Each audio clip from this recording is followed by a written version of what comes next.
Well, Hmm. our series that we have at soulmusic.com is called Soul Talking. So Talkin actually, and I can't think of too many people I could just have a soul talking conversation with, other than Freda Payne, who Hey, I did some checking.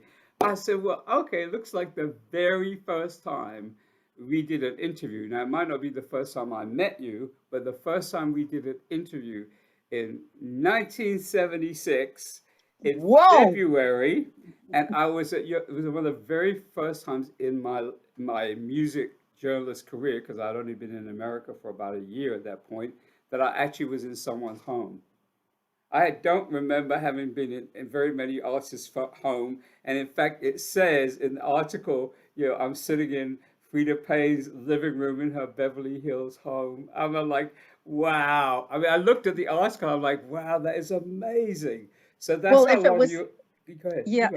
if it was 76, I was up in the Hollywood Hills. That's right. Uh, yeah, up way up high on Blue Jay Yes, Way. and I remember. I remember because I had to go because took a taxi because I don't drive, and I took a taxi and I had to go all these windy roads. I'm like, Yeah, where are we going? yeah. But yeah, so that was the first time we did an interview. But I'm absolutely sure that in the years before that, when I lived in London, I saw you in London. I'm sure I may not have interviewed you, but I certainly saw you perform and so forth. So we really do we go back a long way, but it's all is, and we're still here. We're still here and kicking, honey. That's right. That's right. And And I'm going to add one more piece of minutia because I'm a all right. minutia person. when and I just realized this um, before before I became quote a music journalist. In my teens, I owned a record shop in London, and it was called Soul City, and it was three of us that owned the shop. And when we first started, we imported albums from America because that was the thing. I mean, if you were a British soul or R&B fan or even a kind of jazz fan, you wanted the things you couldn't buy in the shop. So we started importing albums. And here's the thing I remember. One of our first imports in 1966 was an MGM album called How, let me see the name of it. I'm going to mess the name of it up unless I look up. Let me look it up. Because Want me to help fellas, you out? How? Okay. How go, do you you go. say I don't?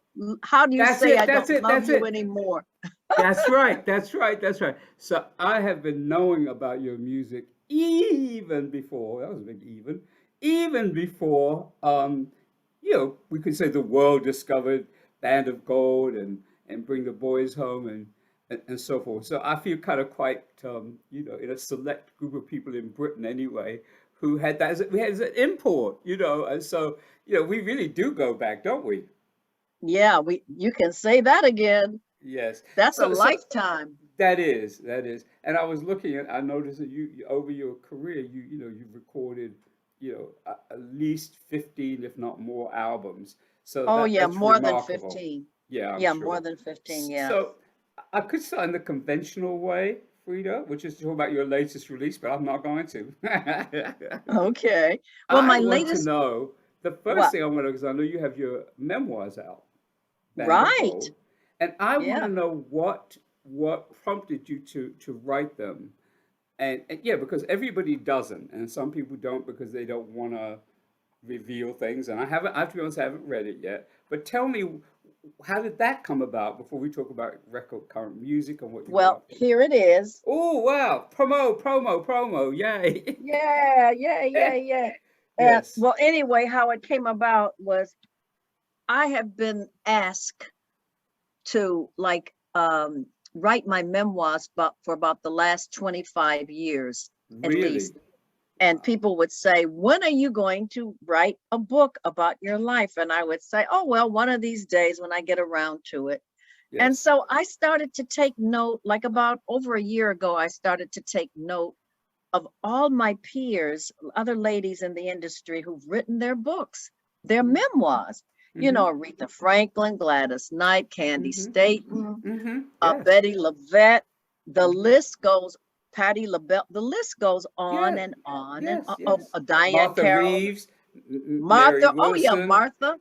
As a matter of fact, Diana Ross, all of them. Yeah, Diana Ross, lots. all of them. So, as a matter of fact, when you mention uh, Martha Reeves, the guy who is the co-writer on the book, who wrote the book along with me, his name is Mark Bigo, I and know he's Mark. the Yeah. one that did Martha Reeves' book. That's right. That's right. Yes. Yeah, so that was nice, and we got together. I met him through Mary Wilson Yes. because they were very close That's friends. right. That's right. And he also worked on Mary's last book, which was Really. Supreme Glamour. Yes. And Yes. Yes. Yes. at Supreme Glamour. And so I would run into Mark with Mary on different occasions. And finally I said to myself, well, one day I just ran into him and I said, you know what? People have been bugging me about writing my memoirs. And do you think you might be interested in working with me on that? He says, I would love to, Freda. So in 2019, Hmm? we started the process, and it was the fall, like around October, November. Yes. And then he came to my house a couple of times. We had some meetings, our first preliminary meetings. And then by the time we got into it, it got to be 2020. And then when March arrived, the last time I was able to go to his home, he lives in Tucson, Arizona, Oh, he does. and I Okay. was I was able to make a pit stop there. And this was March the 12th or March the 14th, around there, of Wow. 2020. And right after when I got home back to LA, the pandemic, there was a shutdown. It was like That's everything it. shut down. That's And right. so we finished the rest of the book on the phone, talking on the phone back and Oh, forth to one another, wow. for Wow. all of 2020 and up to almost all of 2021. And so the Mm. book actually came out last year, Yes. November of 2021. Wow. And that's how Wow. it all came about. Yes. So let me ask you, because I've asked a few people this, and I've of course read quite a few different biographies and autobiographies, and I find some are very kind of, they're very revelatory. They tell us a lot about the person. They tell us a lot about their life, not just in music, and some don't. Some are just kind of very focused on music, and they don't tell the public or their fans much about them as a human being. So when you were Right. approaching this, how did you approach it? Because I'm sure, having had the kind of length and longevity of career that you have, there's a lot you could share. So what was your approach to it? Did you want to tell everything or just tell bits I want to hear Well, from you I'll about tell that. you, I did talk about my love affairs, the ones that stood out in my Yes. life, in my memory. And and then I talked about my journey, some of Yes. the things that impacted me, that I felt that I would like people to know about me, that if they think, some people have an image of you like, oh, Frida's this, or she's a goody two shoes, she's this, she's such an eloquent lady, she never has a bad reputation, or it has no scandal. But then again, I've been involved in situations where it could have been scandal, or I have really have, you know, been involved or experienced life just Mm. like a lot of people have experienced life, Yes. but in a different way.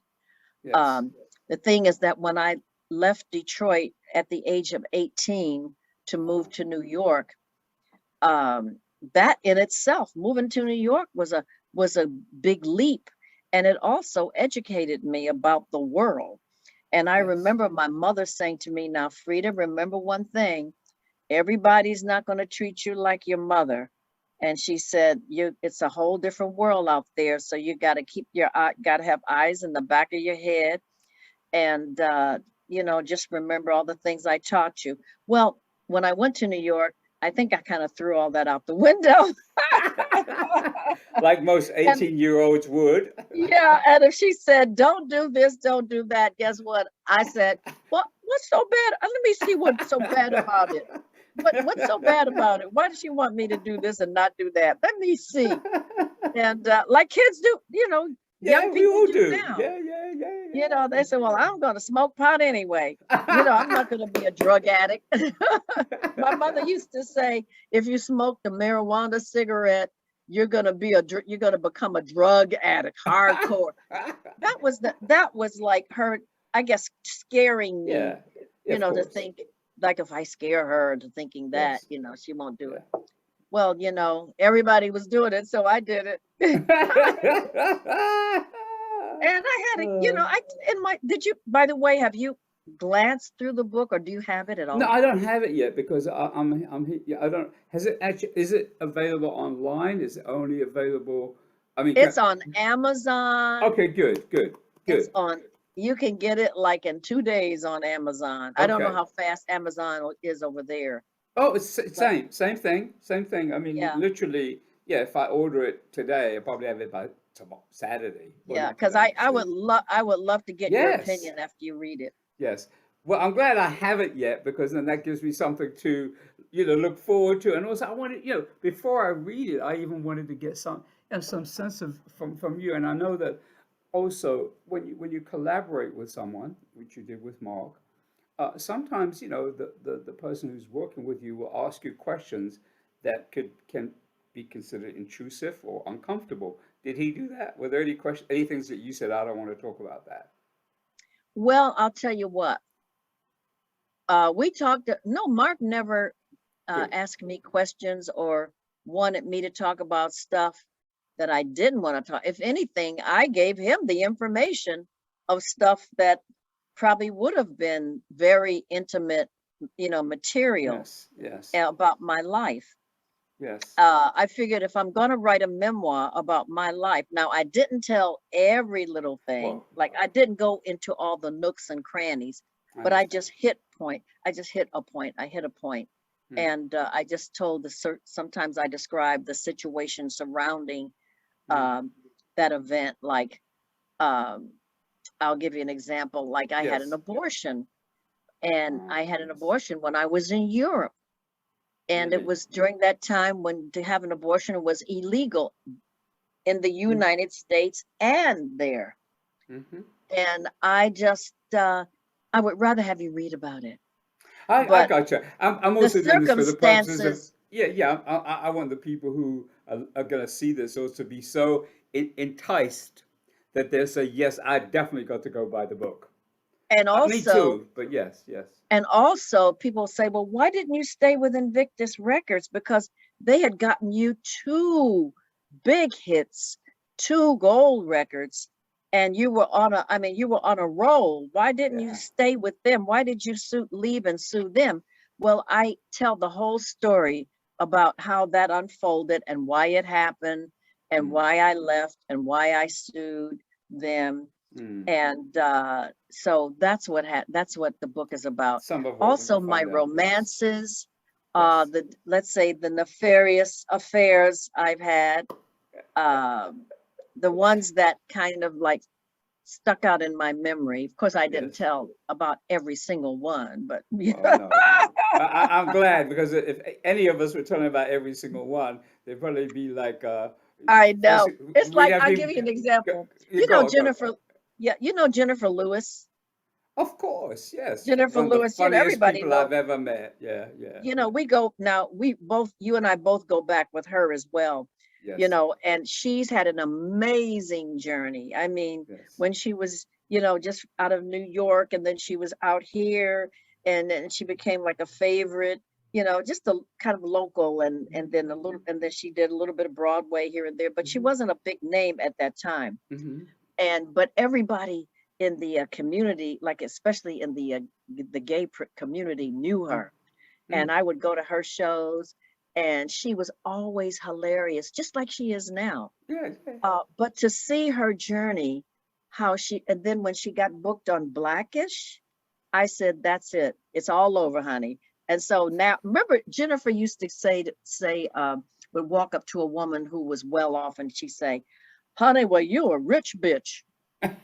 And now I can say to Jennifer, "Jennifer, you're a rich bitch." Because now Yeah. that Blackish is over, and it ran how many, like 9 seasons or whatever, Yes, how many yes, shows, yes, and they're all, I mean, it made them all, very, very, very yes, um, uh, famous and yes. wealthy and all of that.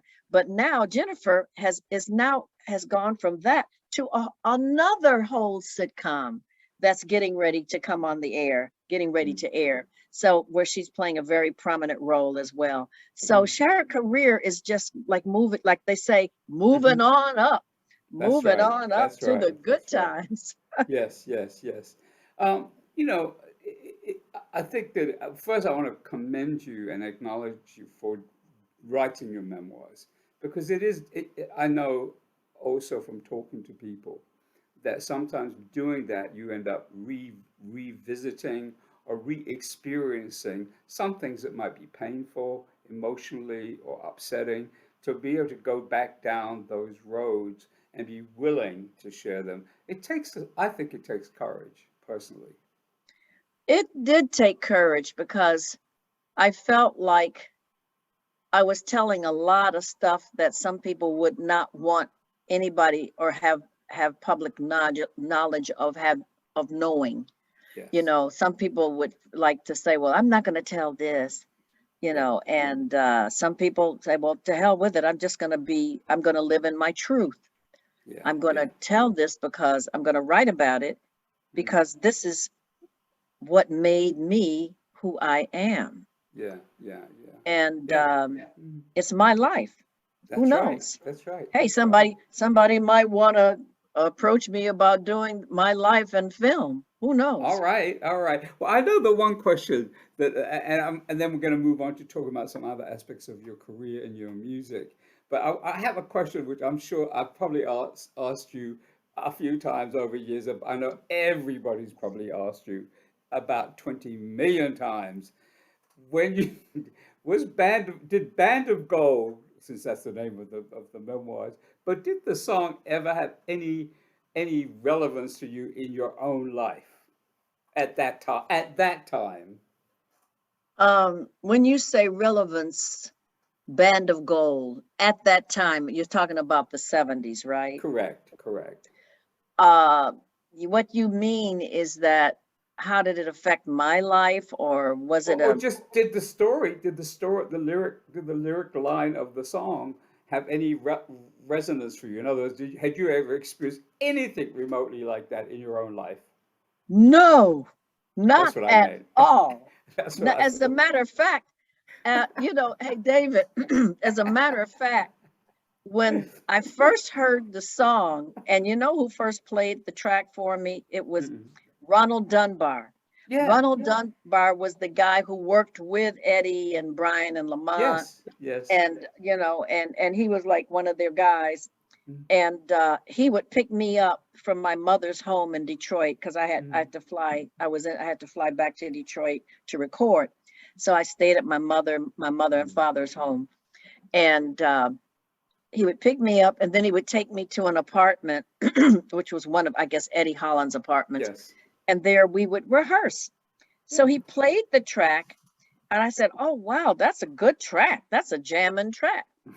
And then he showed me the lyrics, and I read the lyric. And then when I got to the line, "But that night on our honeymoon, we stayed in separate rooms," I said, "Ronald, what is this all about?" I said, "This is a new bride, and they stayed. What happened? What happened?" I said, "This is a song for a little young teenager, like somebody 15 or 16 or 17 years old. I'm a 28-year-old grown woman." I said, "This is not something that I would sing. This is for a Mhm. younger artist." He said, "Don't worry about it, Freda. Just sing it." All And I right. said, "Okay." And that was it. Wow, wow, wow. Well, I don't want to dwell in everything you've ever done in life because people would have to read the book to find out Right, everything. Not everything, most everything. But one of the right. things that's always intrigued me about you, Frida, and I have to say through all the years, is that you have never been I would say, easily categorized musically. I mean, people, some people you say, well, this so and so is just an R&B singer, or so and so is a jazz singer. But my experience of you has always been that you have delved into different genres of music, which, in one hand, is probably wonderful from an artistic standpoint, but it's probably challenging in a music industry that at some point was very segmented. Like if you are, So I want to know, how have you been able to navigate that through all these years? And here you are still recording. I just heard Yeah. your latest release. I thought it was great. So tell me, how have you been able to maintain your recording and performing career with doing all these different flavors of music? And was it Well, intentional, or is it just who you okay. are? A Okay, lot of it's questions just there. who I am, and also it has a lot to do with my background and oh, that's my other phone. Don't worry about it. Okay, we let it Uh, ring. Want me to wait till it finishes? Nope, because editing it would be kind of difficult. Yeah, we could wait. I'll cut this little piece out. Okay. Well, anyway, um, I see my training goes back to when I was like about 7 or 8 years old, when my mother started taking me to have piano lessons. Mm. So I had that going for me. And then by the time I got to be 12, I didn't know it. First of all, I didn't know I had any singing talent until I was 12, and it was my piano teacher who discovered that and brought it out. And then I started performing. Now, what happened was I had training. So I had training from the piano. I then, when I was 14, I auditioned and I was accepted into a radio show, which was called Make Way for Youth. Don Large's Make Way for Youth. And that was a station on the radio, that was station WJR, and it emanated from the Fisher Building in Detroit, and it was in the penthouse. And it was a big band, and it was a choral group I comprised of about, I guess about like 15 or 16 Mm. people. And it was me, and I was and two other ladies, Ursula Walker and Carmen Mathis. We were the only African American girls in the whole group. Now, Ursula Walker had a very good voice, and she did solos a lot, and also she was on television a lot as a singer. And um and then Don Large also would give me solos. So the kind of music we did was was was a vast variety of music. We did everything from the American songbook to the Hallelujah chorus to the I think we even did the the Canadian national anthem. I mean, we did everything. We covered, and you had to be an excellent sight reader. Mm. So I learned my sight reading, and a lot of my musical uh, education also in public school, because back then they had music classes in public school. I understand they've taken that out of public Mm. schools now. But I learned about music, the elements of music and Mm. all that when I was in school. And Mm. also being uh, in that group, on that radio show, Make Way for Youth, we were always given new material. We were Mm. always uh, being exposed to different kinds of Mhm. works, classical works, pop works, all that. Mm. And then I used to go, and then back then as a teenager, um, when I would go downtown Detroit to the music store, and I was going down because my music teacher had told me to go and buy another music book, for me to Mhm. do my piano Yes. exercises. Yes. And while I was there, I started looking at the other books, like, oh, George and Ira Gershwin, Richard Rodgers, and Lawrence Hart. So I started buying like the actual books. Like I bought a whole Yes. book of Rodgers and Hart songbook, and I started teaching myself all these standards as well. So I was already prepared, And then when I started recording, that was middle of the road. That was easy for me. I could handle that. And then when I signed with Invictus and doing R&B, I said to myself, I'm gonna listen to them. If they want me to sing a certain way, I'm gonna sing that way. I'm not gonna impose my jazz chops on them Hmm. as far as, because I want to get a hit. And that's what happened. And Yes. also, after I got a hit, also I did Broadway. Yeah. I was equipped to do that. And Yes. I was Leslie Uggams' understudy on, on Broadway in Hallelujah Baby in 1967. That's even before I went to Wow. Invictus. Wow. And I was able to go on 5 times. Broadway is very strict. If you don't have it together, if you're not I bet. top-notch material and deliver, you're not going to get on that stage. That's true. They actually had a girl, I won't mention her name, she's not even with us anymore, but she was an understudy before me, and they had her to go on just to see how she was going to do. And by the intermission, they called Leslie Uggams to come back. And then Wow. that's when they put out the call for auditions again because she wasn't up to par. And that's when I auditioned, and then that's when they hired me. And then after they hired me as an understudy, 3 weeks later, they had me go on. And when I went on the first time, I got a standing ovation. Hmm. Hmm. I got Wow. a standing Yeah. ovation. And that Yes. was wow. It was a wow moment. It was Yes. a Yeah. oha moment. Yeah. And Yeah. so I'm able to go and be, I get to get booked in a show. Duke Ellington's Sophisticated Ladies. Sure. I've done seven separate tours of Duke Ellington's Sophisticated Ladies, both here in the States and in Europe. Yeah. I can do that. I've also done acting roles as Yeah. well. I Yeah. did Jelly's Last Jam, the first and the only Yes. national tour. I did. I've done just a couple of straight plays. Donald B. Welch. Mm-hmm. He's from Philadelphia, and Mm-hmm. I did Change is Gonna Come. His play Yeah. was all Yeah. strictly no music. And then I did another one of his plays. It was called The Divorce. Mm. And that was along with Dawn Lewis, Vanessa Bell Calloway, Judy Yes. Pace. And it was a wonderful, that was another nice, that was done. Yes. I think they videotaped that as Mm. well, and it's on Mm. DVD. Mm. So yeah, So, so so that's my story. That's yeah, how yeah. I'm able to switch But back and forth. has it ever been challenging though? Because people obviously think one audience may think of you one way and another audience may think of you another way. How have you been able to navigate that? Because it's not everyone is not able to do as many different Well, styles of David, music. Yeah. I look at it as educating my audience. An audience can be educated. It's like food. If you give let's say a group of people or some young people a certain thing, and they like that, like hot dogs and pork and beans, and they love that. I love hot dogs and pork and beans too, but I also like the finer other things as well, other Sure. cuisines.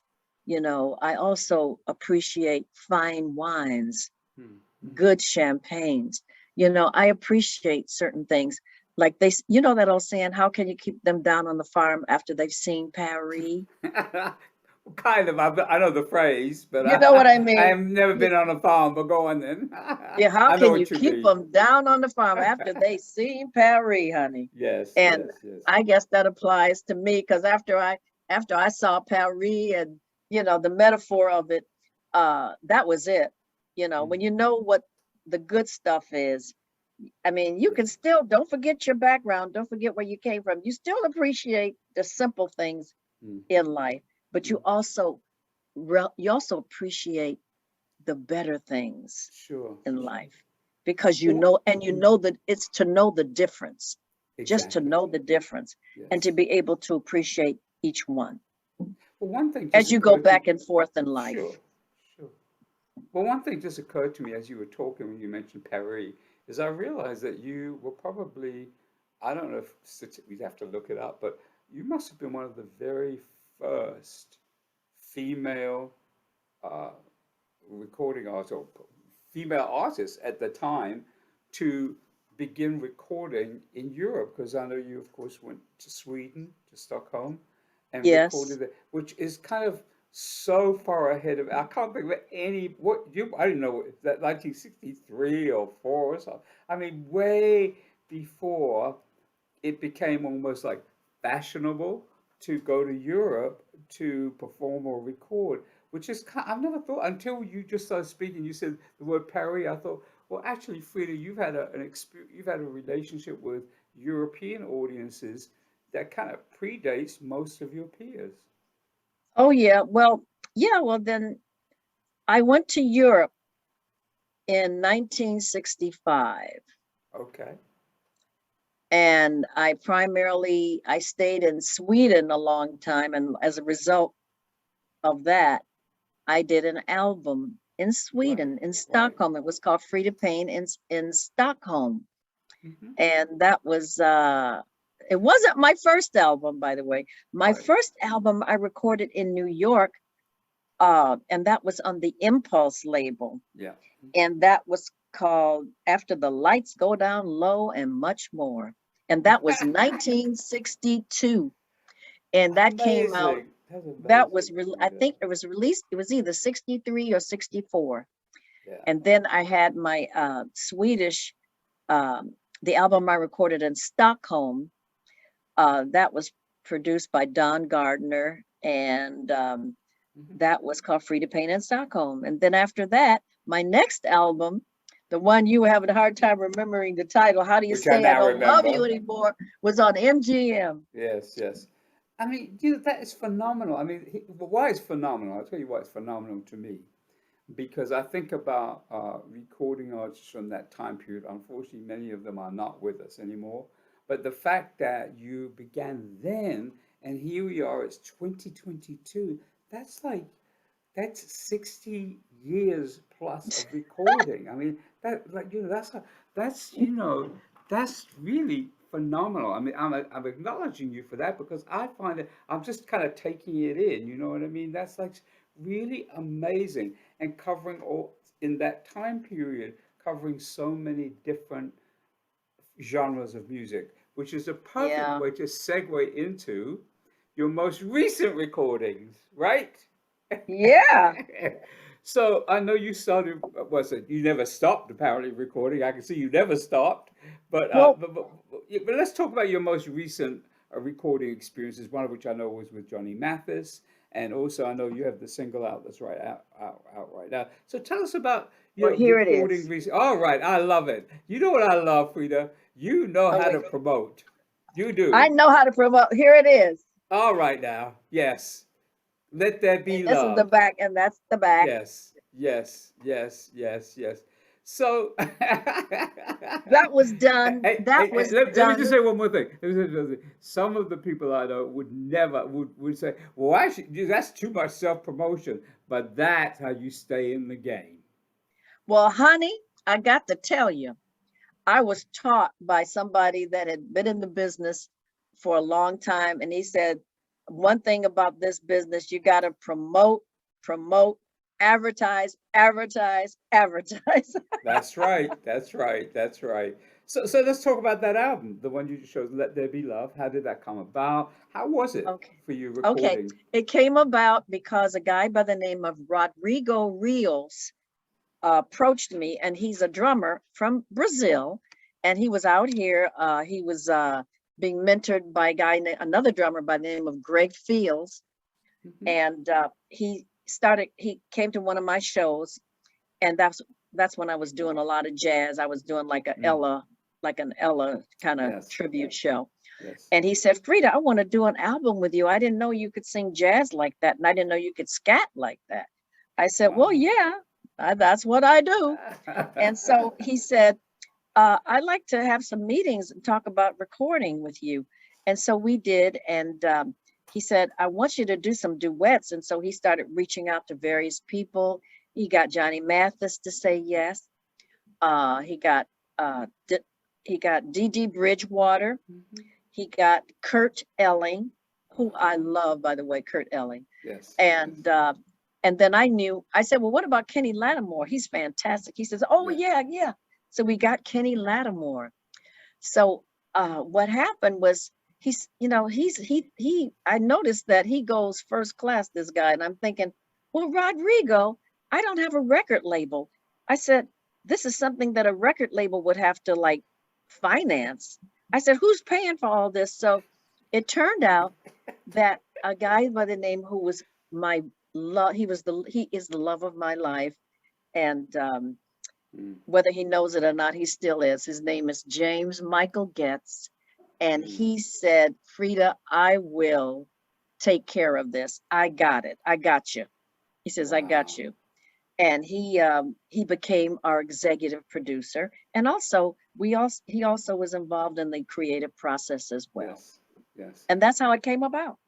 So I've got to ask you, you mentioned some amazing people just now, like duet partners. Which of those duet partners that you just mentioned was the one that you went, wow? I mean, because you've met, I mean, over your lifetime in career, you've met a lot of people, and you've worked with many, many people. But which was the one of those you just mentioned that when you were actually recording with them, you just kind of went, you kind of had to go like, whoa. Well, I think you know who that I is. kind of do, but I want to hear you say it. Johnny Mathis. Johnny Mathis. I was so happy that he said yes. And because I think this was several years ago, I think approached his management people about Mm, doing something, and he wasn't able to do it, or he declined to do it. So this time he said yes. And the funny thing is, the day that we were doing the recording and that he was booked to come down, I was praying, oh, please don't let anything happen. Don't let him call up and say, I can't make it, or I don't feel well today. Yeah, that could have been yes, anything, yeah, yeah, yeah, right? yeah. And the moment I saw him walking down the hall with Michael Getz in hand, and I was like, I said, oh, thank you, God. He's Mm. here. And he came right from the golf course. It was 1 o'clock in the afternoon. The Wow. first person that the whole day had everybody except for Kurt Elling. It was Kenny Lattimore, Johnny, and Dee Dee Dee Dee? Bridgewater Yes, for that whole. It was on a Sunday. That whole yes. day, I recorded that whole day. Started at Wow, 9 o'clock, wow, wow. and so Kenny Lattimore was the first one, and then the next one was to be Johnny Mathis. And then he did his thing. He was supposed to be there at like between 1 and 1:30, something like that. And he arrived on time. Mm. And we did it. And then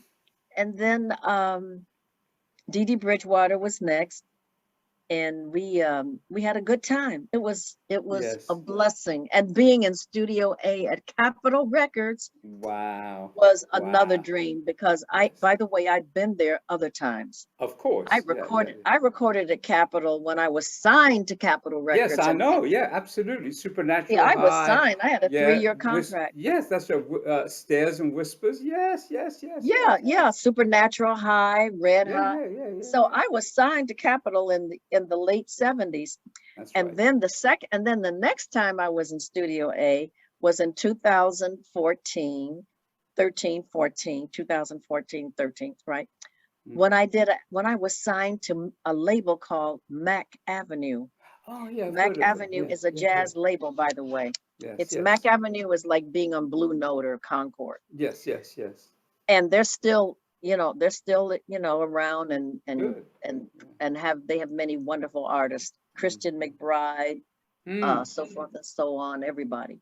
So I had a album deal, and that album came out. It was called um, "Come See About." No, not "Come See About Me." Uh, "Come Back to Me, Love." That was the Okay. title. Come, Yes, come yes. back to me, love. And Yes.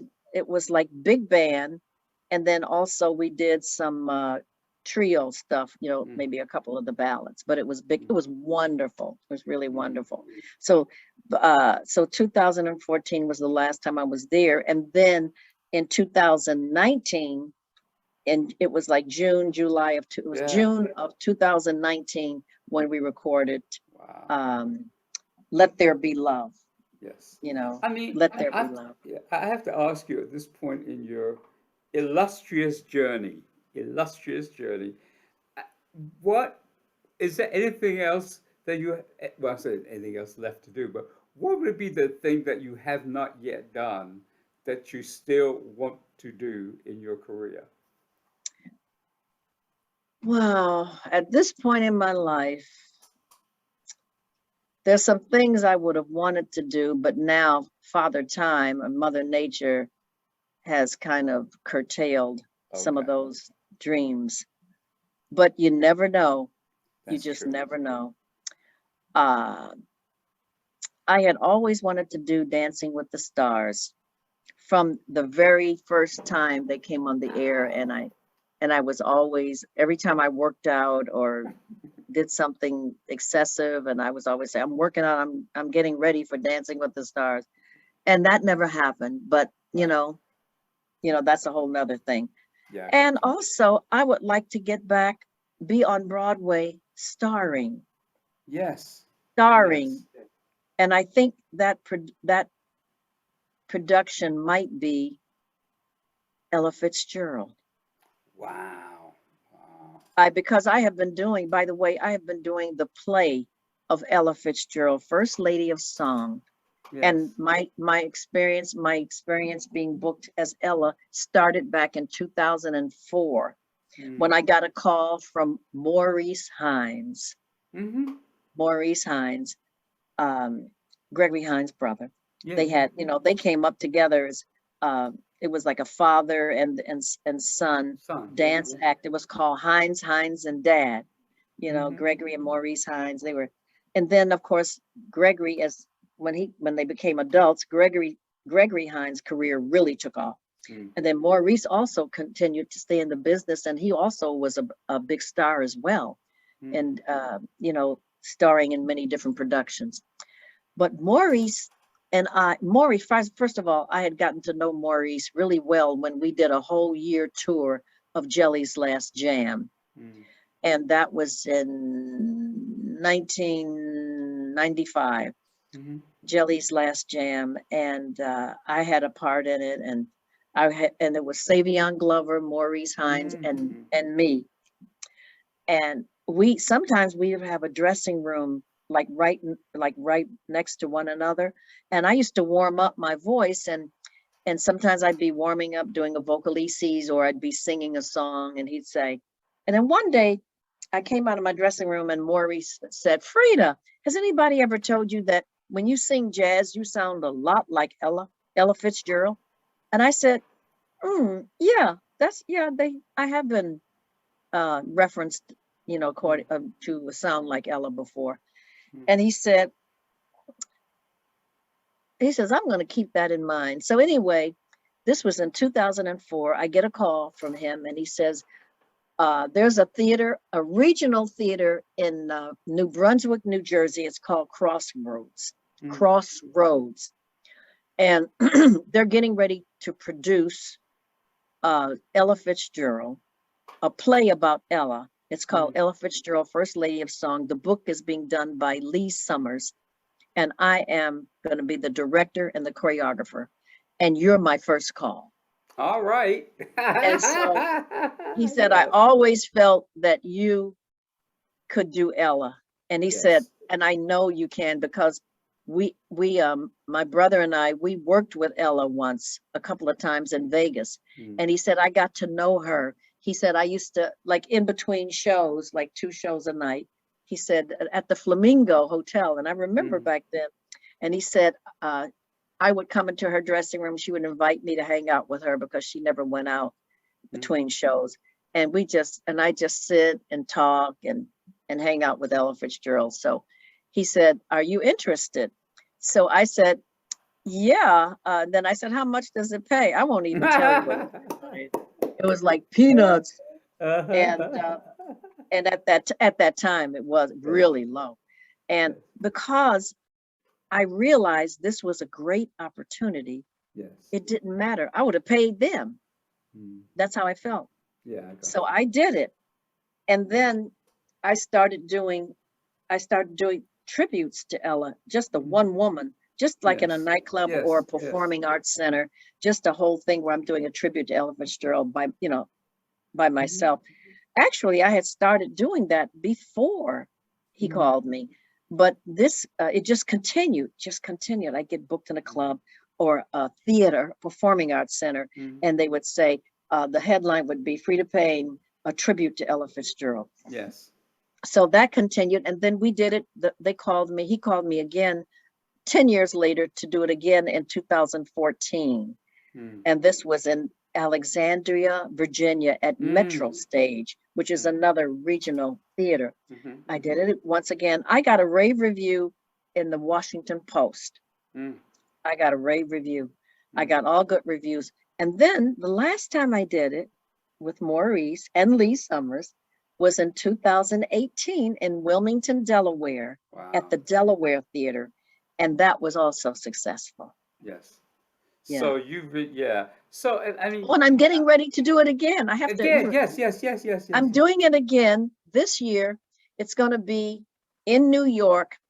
I think it's the name of the town, Newcastle or something. Anyway, it's at the Malloy College, and the theater is the Madison Theater at Malloy College. Mhm. And if you go to my website, it's there. It's Right, already right, being posted on my website, right. fredapayne.com. Well, I just have to say, I mean, I realized as we were talking, this could be a 10-hour interview, which it won't be, obviously. But there's just so much freedom. And the two things that kind of emerge as we wind down our conversation is I think that, I don't know that people realize just how much you've done. And I think having this memoir, having your memoirs out, may help people to understand, the breadth of your journey, all that you've accomplished, and that Mhm. for some people, if I say Frida Payne, they just say, oh yeah, Band of Gold, or bring the boys home, or whatever they'd say about that. And Yeah. for many people, they want people who've seen you perform and have been following you over the many years will know that Mhm.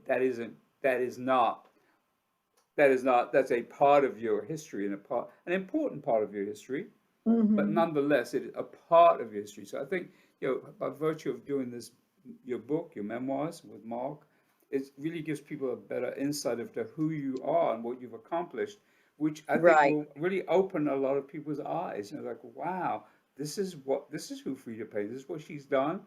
And so that's the Mhm. first thing. And the second thing, I have one final question. If you had to, as you look back at all that you've done, your career, your recordings, performing, everything, what would be the one lesson or one life lesson that you would want to pass on to others about having done all that you've done up to this point? What's the one thing that you could say, this is the thing that I learned that I want to pass on to everybody? Well, I learned, first of all, to always nourish and keep whatever craft, whatever talent you have. Don't just let it be. Always try to make it better. Always try to improve it. If you have to go back and take some lessons again, or go to somebody who's really like professor or whatever, somebody, or if you're already that well equipped or that well endowed with your abilities, just stay in practice and never give up. Never give up. Never get stale. Never get complacent. That's it. Wow, that's brilliant. I mean, yeah, yeah, I mean, I guess you really are embodying all that in your life. Yeah, you have to. It's like they say, if you don't use it, what? You You lose lose it. it. Or it gets it diminishes. it diminishes, but you got to keep it up, Yeah. keep practicing, keep doing it, even if it's just at Yeah, home. just that, I just think it's remarkable that you have the career you've had, you continue to be active. The one thing that I do get from everything you've just shared with me about your career in particular, and having written the memoirs, is that you do love singing, don't you? Oh, I love it. Yeah, I mean, it's like I a do love joy for you. singing. I get the feeling it's like a joy for you, not just a job. Isn't just like, oh, this is how I get paid. But it sounds Right. to me like you actually love the art of singing, and that's a different thing. Yes. And you know what? We didn't talk about my latest single. Oops. Uh, Well, that's go that's the ahead. one that was produced by Michael Sutton. Yes. Michael Sutton is the producer and the writer, and Yes. it's called "Just to Be with You," and it's just a single. It's not. It's apart I from. heard it just before we came up, just before we started, and it's Yeah, really great. It's very. I know Michael Sutton's name from when he was with Motown. He used to do yeah. stuff He with was with Motown. Motown. He's a Yes, Motown alumni. Yeah. yes, he Uh-huh. is. Yes, he is. So is that a one-off thing? Or are you going to do more with him? And It sounded also, really good. Yeah. also Anissa Sutton, who is his wife, she Yes. was involved in the production as well. Yes. Anissa Sutton and Mike Sutton. And the song is called Just to Be With You. Yes. It's smooth Yeah. jazz. It's got a I nice, heard. Yeah. It's because it's it's kind got of a groove to it. kind of like Quiet Storm kind of. Yeah. Yeah, Yeah. yeah. Yeah. I Yeah, love it. I also love it it. could be it could also be considered R&B as well. Yeah. Yeah. True. True. Mm, True. So I guess there's much more to come from Freda Payne. much more. Right? Much more. I love Yeah. it. Well, I just want to thank you for all these years of us knowing each other, having conversations, starting out all that time ago in the Hollywood Hills, and here we are. Yeah. You're in Los Angeles, I'm in London, and we're still talking and just having a great time. I just really appreciate you and thank Oh, you for all David, I that you've love you. I just want to contributed. say I love you. You are someone that I remember from way back when Yes, and hanging out here in LA, and now you're yes, over in the UK. back But I home. just want to Yeah. say, when I heard that you wanted to do an interview with me, I said, "Oh, that's my guy. That's my baby." Oh, thank you. Thank you so much. Well, David Nathan. thank you. Well, thank you again. I know you've told us how people can check out what you're doing, www.freedapayne.com. I love it. I love it. Right. And we're going to definitely make sure people check out your new release. Give me the title one more time. Just to Just be with be with you. you. There you go. All right, Right. And it's Frida. on Spotify, Pandora, and That's all right. those other, All those other places. Well, yeah, other places. hopefully at some point we'll see you on this side of the water, as they say. I hope so. I mean, I think I had a couple of things that had to be postponed or Yes, yes, canceled, and of course, yeah, but I definitely look forward to coming back to England. yes. Well, we look Yes, forward to seeing you, Frida, and I'm make sure that when we put this on soulmusic.com, everyone knows about what you're up to, how they can get your memoirs, and I just look forward to our next soul talking session. yes, All right. Take good care of yourself. Thank you so much. and thank you. All Mwah. right. Much love. Love to you. Yes. Okay. No.